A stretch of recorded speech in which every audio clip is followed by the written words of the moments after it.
Segala hormat, syukur, kemuliaan hanya bagi-Mu Allah Tritunggal dalam putranya Tuhan Yesus Kristus dan Roh Kudus yang mendiami setiap kita. Kembali mengucap syukur terima kasih untuk setiap kebaikan, sehingga kami boleh memuji memuliakan bersama-sama di tempat ini. Urapi hamba-Mu Bapak Nathan akan membentangkan sebagian daripada firman-Mu. Sembunyikan beliau di balik salib, supaya apa yang diperkatakan benar-benar dari isi hati Tuhan. Dan urapi pula telinga pendengaran seorang murid bagi jemaat. Hanya di dalam nama Tuhan Yesus. Haleluya. Amin.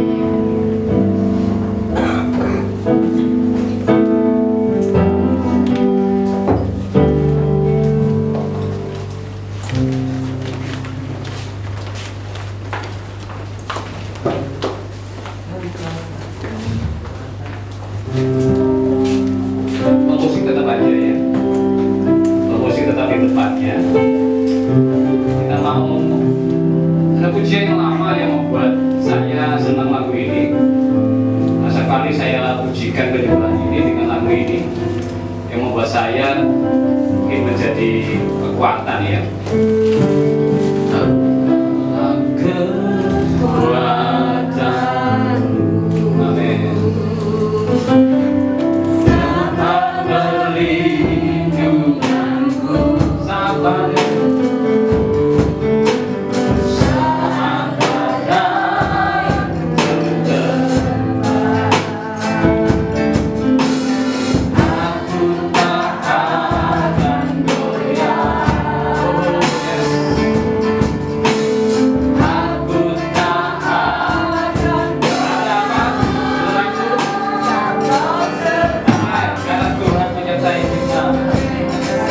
Kekuatanku Tuhan.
Kita dikasih firman. Nah, ini bagian penting. Pribadi kita datang untuk mempercayai firman. Dikasih firman. Aku percaya firman-Mu berkuasa. Aku percaya firman-Mu dapat merubah seluruh hidup. Aku percaya firman ini adalah Tuhan sendiri. Aku siap untuk menerimanya dan melakukannya dalam nama Yesus. Amin, amin. Silakan Bapak Ibu, saudara-saudara saya yang terkasih bisa duduk kembali. Hari ini saya akan bagikan tentang firman seperti lagu tadi, bahwa kekuatan kita hanya pada Tuhan. Amin. Bapak Ibu. Dan tema mungkin hari ini berkaitan dengan kehidupan realita kita, gitu. Kekuatan alam menghadapi tantangan di dunia saat ini, ya. Kita tahu perubahan dunia ini sangat fenomenal, ya, sampai ya terjadi perubahan yang semuanya, Bapak Ibu, ya, semuanya. Bahkan terakhir ini saya dengar, ya, itu bahkan mungkin dunia ke depan akan berubah secara global, ya, semua kehidupan, ya.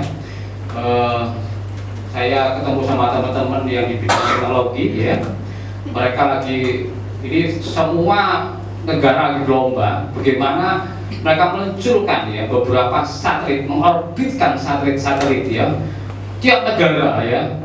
Kita belum dengar Indonesia akan mengorbitkan beberapa pesawatnya ke luar angkasa untuk apa? Satelit, Bapak Ibu dikasih Tuhan, ya.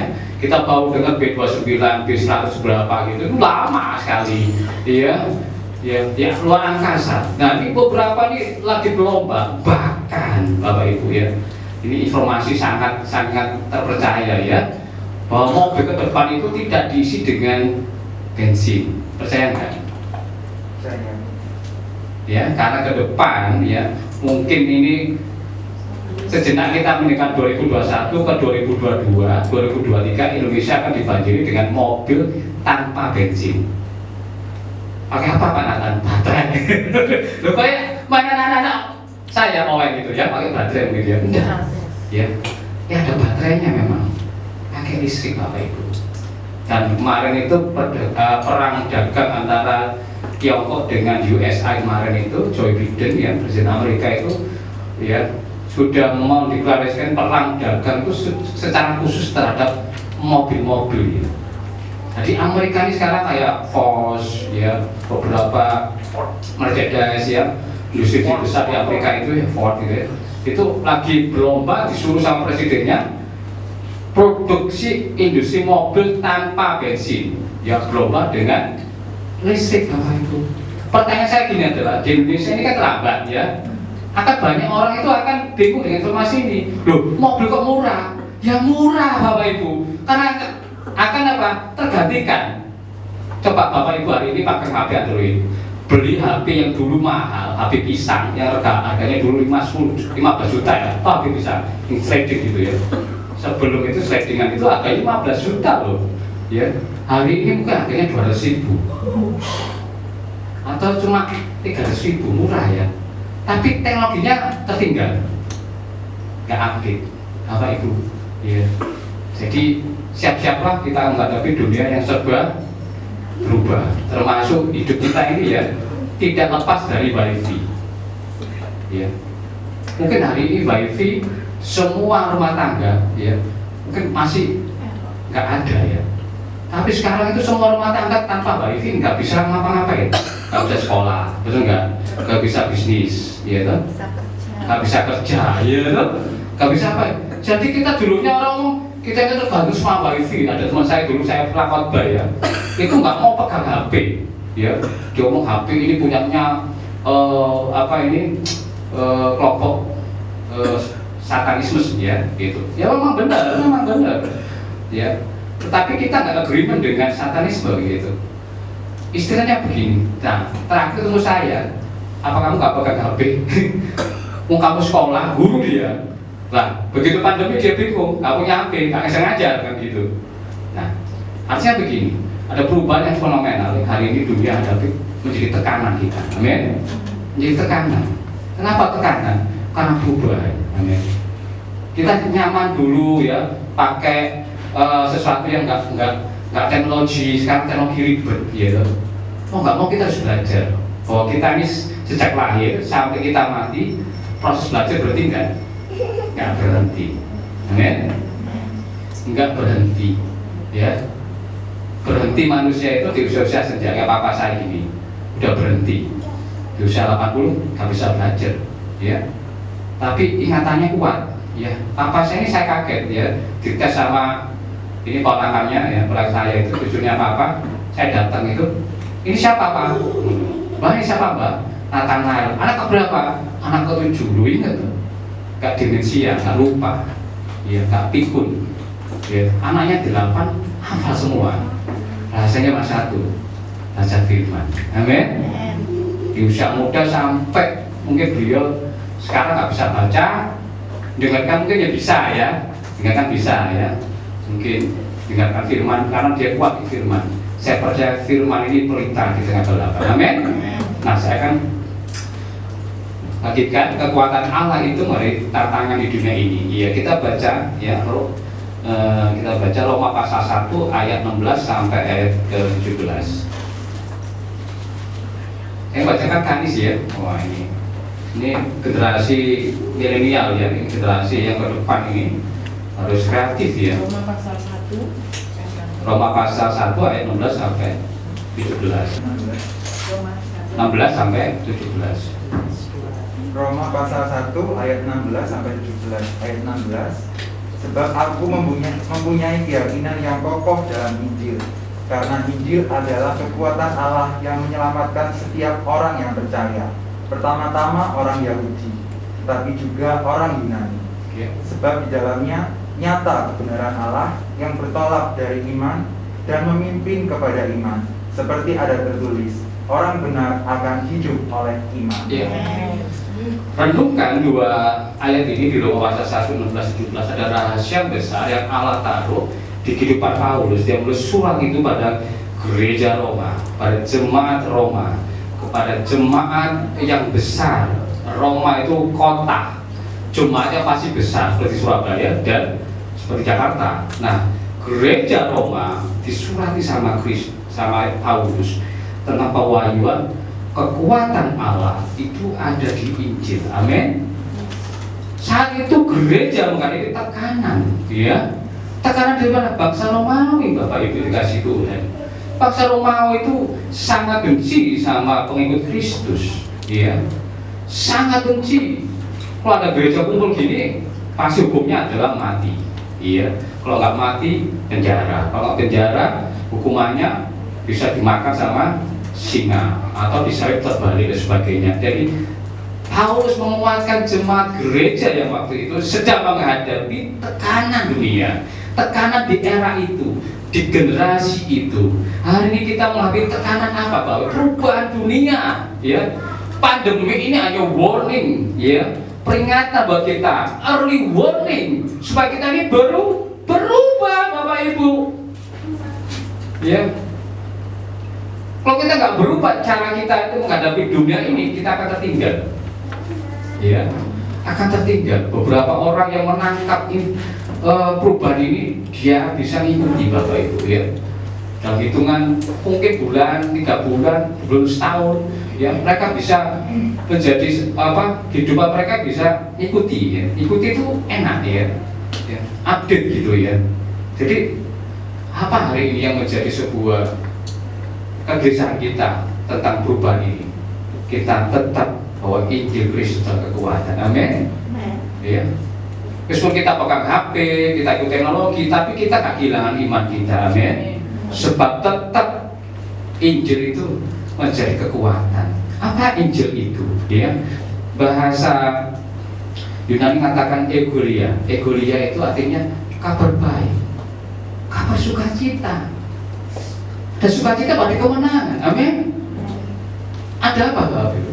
Ada sesuatu yang membuat kita ini everything, kita nggak punya apa-apa, tapi kita punya yang namanya Injil. Itu kekuatan. Amin.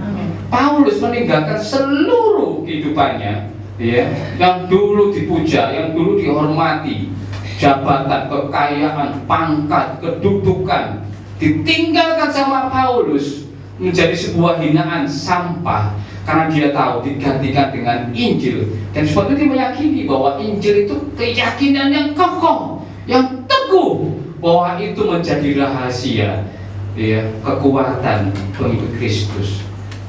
Dia mencoba untuk membuat bagian-bagian mana yang menjadi penting, mana yang menjadi tidak penting. Amin.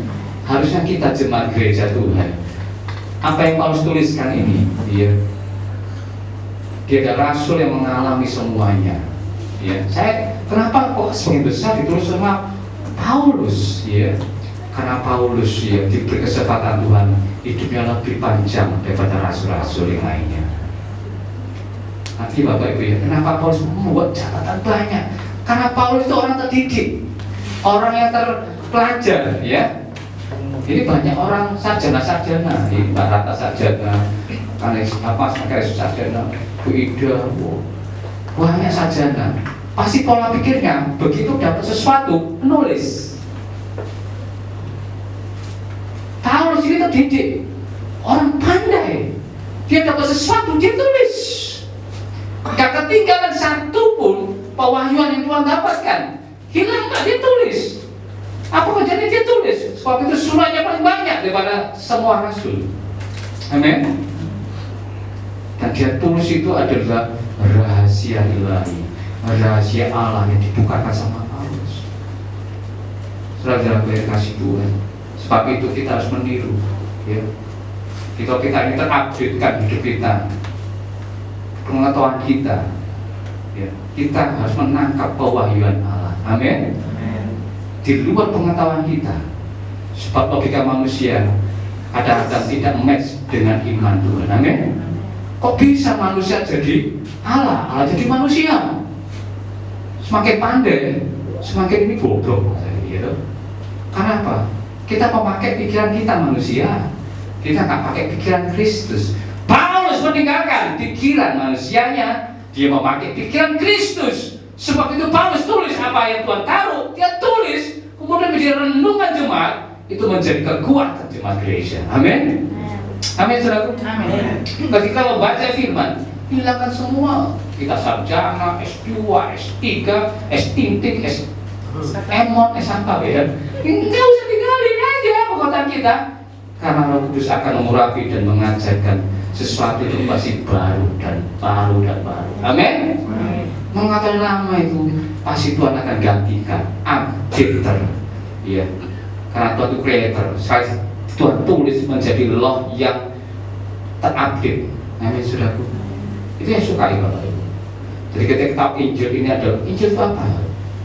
Oh, yang tertulis logos, bener. Kalau saya lagi jatuh, saya lagi lemah, lagi apa ya, aduh motivasi lagi lemah gitu, saya baca 4 Injil ini lebih dulu. Amin. Lu harus baca aku tak kejadian Pak Nathan, boleh. Jadi ya, tapi Paulus menulis Injil itu kekuatan Allah. Saya membaca Injil Matius, Markus, Lukas, Yohanes itu menjadi strength my life. Amin. Nggak usah kejadian sampai Wahyu, boleh itu harian. Tapi kalau kekuatan itu dibaca tiap hari, karena kita beritakan adalah Injil Kristus. Keselamatan jiwa, buah daripada jiwa. Tujuan hidup kita ini cuma satu, menghidupi Injil itu sampai ke ujung dunia, Bapak Ibu. Ketika saya salah orientasi, saya ingin kaya, ingin dihormati di dunia ini. Begitu saya baca Injil, oh salah, saya tersesat. Karena Injil nggak ingin seperti itu. Injil katakan dengan jelas, pergilah ke seluruh dunia, beritakanlah Injil, jadikan semua bangsa muridku, dan baptislah mereka dalam nama Allah Bapa, Allah Anak, dan Allah Roh Kudus. Itu adalah destiny, tujuan ditaruh di kita, di gereja Tuhan. Sebab itu Paulus katakan itu kekuatan Allah. Amin. Mengalahkan dunia ini. Ketika kita menjadi serupa dengan dunia ini, kadangkala dunia ini membuat kita ini bingung, Bapak Ibu. Mata jasmani dan mata rohani itu lebih penting mana, Bapak Ibu? Mata rohani. Buat apa punya mata dunia, tetapi kita ini penuh kegelapan? Kalau kita punya mata rohani, gelap pun jadi terang. Amin. Banyak anak-anak gereja, orang-orang gereja secara jasmani, wow, mata rohaninya gelap. Amin, Bapak Ibu. Karena menghilang esensi dibanding kekristenan. Jangan bilang Bapak Ibu bahwa Injil itu adalah kabar baik, ya. Kabar baik buat siapa? Bukan buat orang lain, buat kita dulu. Hari ini saya mau Injil hidup, saya dengan Injil Yesus. Saya baca Markus, Lukas, Yohanes lebih dahulu. Ya. saya dengarkan, saya dengarkan apa misi Tuhan.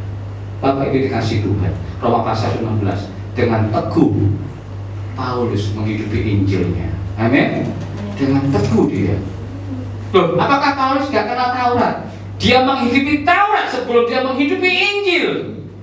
Saya beritahu, kehidupan Taurat adalah kehidupan yang Testament lama. Tuhan tidak diadakan, tapi Tuhan genapi di Injil. Amin. Sebab Injil adalah hukum yang menggenapi Taurat menjadi hukum Kristus. Ketika kita menggenapi hukum Kristus, kita hidup dalam pemberitaan Kristus. Amin. Sebab Injil adalah pemberitaan Kristus. Amin. Sebab di Injil banyak hukum-hukum, ya, di mana Taurat tidak satu orang pun bisa menghidupi Taurat. Karena Taurat itu logos, enggak rema. Logos pun tidak diberi sama Tuhan urapan untuk menolong orang hidup dalam Taurat. Sedangkan rema Injil itu diurapi Tuhan, dihidupi, dibantu dengan Tuhan sendiri, Roh Kudusnya. Sebab itu ketika orang percaya kepada Kristus, kepada Injil, itu Roh Kudus turun. Artinya apa? Roh itu menuntun orang itu hidup dalam Injil Kristus. Sedangkan dalam Taurat, banyak orang di luar kita ini hidup dalam Taurat. Logos firman yang tertulis tetapi tidak hidup. Sedangkan rema adalah firman yang tertulis, dihidupi dan hidup. Amin. Itu rema. Ketika kita menghidupi Injil itu bukannya logos, tetapi rema. Rema itu menjadi kuasa. Kuasa itu menjadi berkat. Amin. Bapak Ibu dikasih Tuhan, kelihatannya orang Kristen itu menderita. Why menderita? Karena nggak serupa dengan dunia ini. Apa? Pasti nggak menderita. Berubahlah oleh akal, budi, pikiran kita. Jangan serupa dengan dunia ini. Ada banyak anak Tuhan kejebak serupa dengan dunia, maunya seperti Kristus, nggak bisa. Seorang hamba nggak bisa mengabdi dua tuan, Mamon dan Allah. Nggak bisa. No. Saya ketemu teman-teman hamba Tuhan kemarin, teman-teman. Mereka katakan, kalau kamu kehilangan dunia ini, kehilangan harta, kehilangan pasangan, ya, kehilangan anak, kehilangan apapun, everything you kehilangan. Oke, secara manusia sedih, kecewa. Setelah itu ada waktunya kita ini bersuka cita. Kenapa? Karena kita meninggalkan hal yang dunia. Amin. Supaya Kristus tetap tinggal. Amin. Kalau orang dunia enggak. Ya, mereka kehilangan siapapun, mereka itu enggak ikhlas. Ya, mereka harus cari. Ya. Bahkan mereka bahasanya begini, kuping ganti kuping, telinga ganti telinga. Nah, saya beritahu kenapa Israel hari ini perang dengan Palestina. Perang loh Bapak Ibu ya, itu perang. Sebetulnya perang karena pihak Hamas ya, itu beberapa itu menembakkan ke Yerusalem ya. Nah, Israel itu dalam hukum Taurat. Satu orang Israel terbunuh, mereka minta gantinya berapa? 10 orang. Sekali tembakan, ganti tembakan 10 kali. Nanti ya, perangnya seperti itu. Karena apa? Israel hidup dengan Taurat. Dia nggak hidup dengan Injil. Ya. Sebab itu tegar tempurnya luar biasa Israel itu. Keras kepalanya. Itu bersama PBB. Perserikatan bangsa-bangsa nggak digubris Bapak itu. Benar nggak? Ini ada imbasnya nanti. Ya. Ya. Imbasnya banyak pasti. Ini lagi ekonomi lagi digoncang, seluruh dunia digoncang. Ya. Siapa ngikuti emas? Ya. Emas naik. Ya. Kalau mau beli emas hari ini jangan jual ya. Jual emas ya, jangan beli. Kenapa emas naik? Karena minyak mau habis. Ya, akan tergantikan. Tapi emas gak pernah hilang. Kenapa emas gak pernah hilang? Lah, jual beli kemudian dilebur nanti nggak hilang. Kalau minyak hilang nggak? Unsur kimianya hilang karena dia sebetulnya adalah fosil, ya, bukan tembaga, bukan tambang. Hasil tambang sama hasil fosil beda, hasil orang kimia. Jadi kalau fosil kimianya itu rentetannya begitu, kimia itu sebenarnya bisa berbalik, tapi beda. Kalau padatan bisa balik, kalau udah cair atau gas nggak bisa balik. Ya, kalau padatan pasti balik. Ya. Batu balik batu, ya. Dipukuli pun, ya, jadi batu nggak, tetap batu nanti, dibiarkan jadi batu lagi. Kalau cair sama gas nggak bisa, masih hilang. Itu. Jadi Bapak Ibu dikasih Tuhan, Injil adalah kekuatan Allah. Injil itu juga adalah nafasnya Tuhan. Amin. Jadi orang kalau menghidupi Injil Kristus, dia itu menghidupi nafasnya Tuhan. Amin. Diberitakan Injil, begitu dia beritakan Injil, ditolak sama orang, ya, dia beritakan Injil, ya, dia ceritakan Injil kepada siapapun, cerita saja Bapakku, itu nafasnya Tuhan sudah dihembuskan. Ya. Injil itu kekuatan Allah yang sifatnya roh. Amin. Saya ini selalu lihat papa saya. Papa saya ini dulu kita ini satu keluarga Kristen sendiri Bapak Ibu, ya. Kita dikucilkan di keluarga besar, papa dan mama semuanya dari non Kristen, ya. Kita dikucilkan. Tapi herannya ketika saya ketemu sama saudara papa, sama papa saya nggak berhenti loh. Cerita sama ponakannya, sama Pak D-nya, sama siapapun saudaranya. Padahal mereka jelas-jelas loh, mereka itu sudah nolak, diceritakan ke saya sampai berlengger ya mungkin orangnya. Tapi Injil itu menjadi sebuah kekuatan. Urapannya itu nggak setahun 2 tahun, 5 tahun Tuhan tangkap satu dari Kristen. Akhirnya hari ini sebagian besar keluarganya papa, keluarganya mama adalah anak Tuhan. Tepuk tangan. Dia ini menghidupi Injil, ya. Hidupnya benar-benar Injil sekali, ya. Sangat Injil, ya. Sebab itu menjadi sebuah teladan buat anak-anaknya dan buat jemaat gereja di sini. Amin. Supaya kita menularkan budaya kerajaan Allah itu kepada anak-anak kita, pada cucu kita. Amin.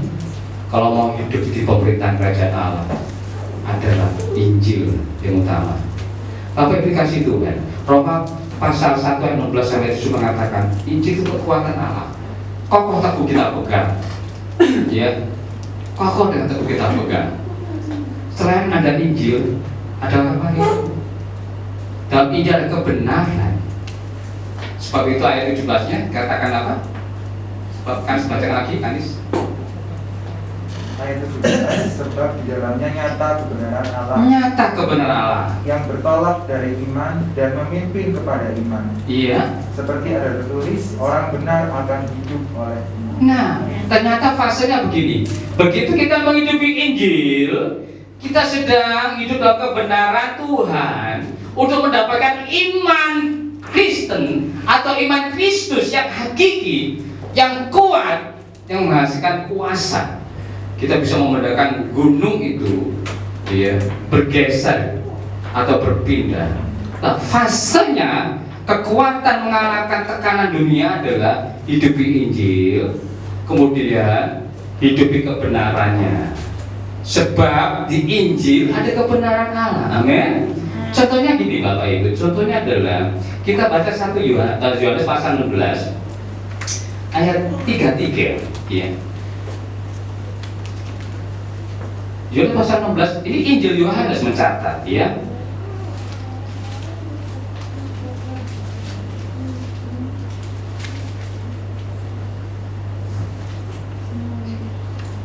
Bisa bacakan Kanis? Yohanes pasal 16 ayat 33. Yohanes pasal 16 ayat 33. Semuanya itu kukatakan kepadamu, Iya. supaya kamu beroleh damai sejahtera dalam aku. Iya. Dalam dunia kamu menderita Dalam dunia kamu menderita. penganiayaan, Hmm. tetapi kuatkanlah hatimu. Aku telah mengalahkan dunia. Siapa yang mengalahkan dunia? Siapa yang menderita di dunia? Yesus dan kita. Amin. Tuhan itu memberikan teladan.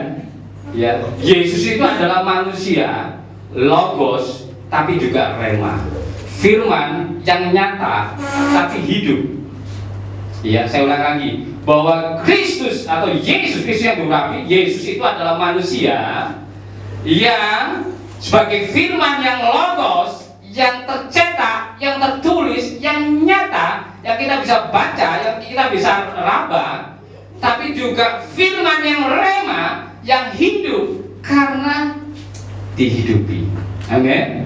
Dia katakan begini, semuanya itu kepadamu supaya kamu beroleh apa? Damai sejahtera. Damai sejahtera diperoleh.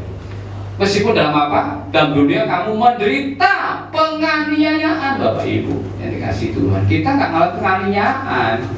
Kita hanya menderita oleh perubahan dunia, bukan aniaya.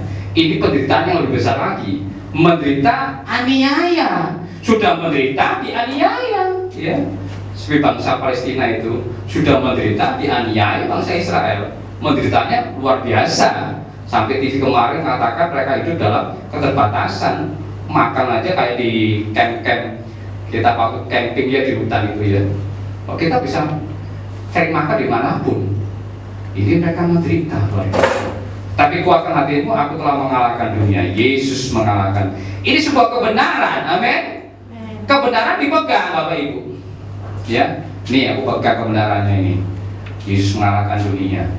Jadi kalau kita bisa mengalahkan tekanan hidup ini, tekanan masalah, tekanan apapun, pegang Kristus. Amin. Bahasa Jawa, wong urip iku kudu cekelan. Iya toh. Cekelan itu masih di siapa? Yesus Kristus. Amin. Kita nggak berpegang pada orang tua kita nggak berpegang jabatan, kepandaian kita, no, kita berpegang kepada Yesus Kristus. Itu pegangan kita sampai kita dipanggil Tuhan. Amin. Sampai datangnya Tuhan. Itu kebenaran. Apa kebenaran lagi? Dalam Injil dikatakan apa? Akulah jalan kebenaran hidup, ya. Itu ada kebenaran. Benar nggak Bapak Ibu? Jadi Injil itu menuliskan hal seperti itu, ya. Di atas pasal 14 dan 6, akulah jalan kebenaran dan hidup. Barang siapa percaya kepadaku, dia beroleh hidup yang kekal. Itu kebenaran. Coba bacakan di atas pasal 14 ayat 6. Iya, kata Yesus padanya, akulah jalan dan kebenaran dan hidup. Tidak ada seorang pun yang datang kepada Bapa kalau tidak melalui aku. Ada sebuah gini, kalau kita menghidupi Injil, kita tahu kebenaran, maka kita akrab sama Injil, sama kebenaran, sehingga kita panggil Allah bukan hanya sebagai Allah yang jauh, tapi dekat. Sebab itu kita sebut Bapa, ya, Father, ada itu Papi, ya. Terserah ayah, terserah, itu dia akrab. Kata Bapa, kebenaran adalah sumber. Injil yang berisi kebenaran adalah sumber segala sesuatunya. Karena kita diberi hak kebenaran, pemanggil Allah itu dekat Bapa. Amin. Kanis atau saya kalau kita minta sesuatu pada orang tua kan, ya, pada Bapak. Bapak itu sumber. Kalau nggak ada Bapak ya Ibu. Wakilnya itu juga sumber urip. Amin. Nah, Tuhan sudah memberikan contoh, ya, kiasan-kiasan firman Tuhan kebenarannya sangat mudah dimengerti. Tuhan itu sederhana, manusia itu ribet, ya, ribet dan cari kesulitan sendiri. Tuhan itu sederhana Bapak Ibu. Just percaya, kamu terima keselamatan. Wow, bingung manusia. Gak bisa, harusnya kan melakukan A, B, C, D. Nah, itu nanti pengajaran nanti, ya. Sebab itu kebenaran itu harus dihidupi. Nah, secara kebenaran Injil, ya, baru kita mengacu pada iman Kristus, ya. Maka disebut orang benar akan hidup oleh iman. Iman apa? Iman kepada kebenaran. Kebenaran kepada apa? Injil. Kalau dibalik-balik, luar biasa. Hidupi Injil, tahu kebenaran, dihidupi juga, dapat iman, dapat kuasa, dapat perubahan. Amin. Dapat kemenangan. Kita balik, iman kita punya, kebenaran kita punya, Injil kita punya. Stepnya cuma 3 Bapak Ibu mengalahkan dunia ini: Injil, kebenaran, dan iman. Cukup Bapak Ibu. Sebab itu 2 pasal, Roma pasal 1 16-17 mengandung sebuah rahasia mengalahkan tekanan dunia ini. Amin. Badai apapun, goncangan apapun, ingat, Injil itu harus menjadi hidup kita. Dan suatu saat Alkitab ini tiada, tapi Injil setiap kita harus kita hafal. Amin. Gak usah Kejadian sampai Wahyu dibaca, dihafal, boleh ya. Tapi itu terlalu lama, ya toh. Partnya aja mengambil kekuatannya apa? Injil. Amin. Injil itu kekuatan Allah. Kita baca Injil, kita hafal Injil Markus pasal 1 ayat sekian, hafal. Ya, Injil Lukas, ya. Ini kakak saya namanya Lukas, enak ini. Ya, harusnya pasal 1 sampai pasal 2 hafal, pasal 1 gitu. Kan hafal Lukas itu, ya toh. Pasti Injil ini kekuatan Allah kan gitu. Ya, pasti Nathan bukan Injil. Ya toh, gitu. Jadi ada nama-nama yang membuat kita ini, oh ini kekuatan Allah. Iman itu, Bapak Ibu dikasih Tuhan, adalah sesuatu yang tidak kelihatan tapi dasarnya kuat. Amin. Nah, dasar iman itu adalah kebenaran. Dasar iman adalah Injil Tuhan. Saya ulangi, orang punya iman, dasarnya apa? Kebenaran Kristus. Kristus apa? Di dalam Injil Tuhan. Jadi orang beriman kepada Tuhan dan memiliki iman harus hidup dalam kebenaran Tuhan dalam Injil Kristus. Jangan tunggu dalam langkah-langkahnya Bapak Ibu dikasih Tuhan. Pasti Tuhan akan menyertai kita. Amin. Sebab janjinya Tuhan adalah pergilah. Katakan pergi itu Tuhan sertai Bapak Ibu. Tapi perginya dengan Injil Kristus. Amin. Bukan pergi minggat ya toh, minggat dari rumah, minggat dari orang tua ya toh, minggat dan sebagainya, bukan. Aku pergi memberitakan Injil. Aku pergi memuridkan. Aku pergi melayani gereja Tuhan. Amin. Kata pergi itu adalah Tuhan masih menyertai, Immanuel. Sebab itu firman Tuhan hari ini Bapak Ibu sangat luar biasa. Yesaya pasal 43 ayat 2. Coba bacakan Ganis. Keadaan apapun, ini keadaan ekstrim ya. Kata penyertaan Tuhan luar biasa. Kalau kita mengerti Injil, kebenaran dan iman, menjadi kekuatan Allah menghadapi tantangan di dunia ini. Yesaya 43 ayat 2. Yesaya 43 ayat 2. Apabila engkau menyeberang melalui air, aku akan menyertai. Amin. Atau melalui sungai-sungai, engkau tidak akan dihanyutkan. Yes. Apabila engkau berjalan melalui api, engkau tidak akan dihanguskan. Dan nyala api tidak akan membakar. Nyala api pun tidak bisa membakar kita. Bagi kita hidupi Injil, kebenaran dan iman Kristus. Mari saya undang Bapak Ibu Saudara, kita pujikan Engkaulah kekuatan. Saya percaya firman yang sederhana, firman ini mengandung kekuatan, rahasia Allah sendiri. Oh,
Diberkatilah setiap kesehatanmu kemanapun engkau pergi. Bapa di surga menyertai saudara dan saya. Tuduh keselamatan menyertai saudara dan saya. Kiranya kasih karunia Allah Bapa, Putra dan Roh Kudus menyertai saudara dan saya oleh hari dan selama-lamanya sampai kedatangan Tuhan yang kedua kalinya. Terima berkat di dalam nama Yesus. Haleluya. Amin. Ada yang ulang tahun saudara hari ini ya. Saya undang ulang tahun ya, benar ya? Benar ya?